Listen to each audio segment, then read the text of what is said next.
Salepur block अंतर्गत छाणीपुर पंचायत चौकीबट पाख पड़िया छाणीपुर हाईस्कूल 1998 मसीहा बैच मिलित भाव बैठक वृक्षरोपण और बंधु मिलन उत्सव अनुष्ठित हो जाइछि। अनंत चरण ओझा तत्वावधान में मनोज विश्वाल, प्रसाद मुदुली, एस सबीर, मनोज कुमार सेठी, तापस रंजन दास, राजकिशोर बेहेरा, दीप्ति रंजन भूया, अक्षय सेनापति, इंजन गांधी, महेश्वर बेहेरा, संजय पति, संजय सामल, प्रशांत मुदुली, परमानंद सामल, प्रताप सेठी,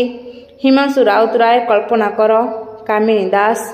ममता बारिक, रोजालीन पट्टनायक, रुजुना बेगम, रिनु प्रभा मिश्र, उमाकांत बेहेरा। नाला अनंत कुमार ओझा, पुरातन छात्र 1998 बैच मैट्रिक पुरातन छात्र बैच फिस्ट जो होता है यहाँ प्रति वर्ष बंधु मिलन आम कर 2 वर्ष है आरंभ कर प्रथम वर्ष था यहाँ द्वितीय वर्ष होता एथर जो आम कलु एथर हाईस्कूल 1998 बैच समस्त पुरातन छात्र एकाठी एकाठी होकर बंधु मिलन उत्सव पालन करूँ सहित वृक्षरोपण और नूतन वर्ष सहित नूतन वर्ष पालन करके सहित केक कटा होता प्लस भोजी भातर आयोजन भी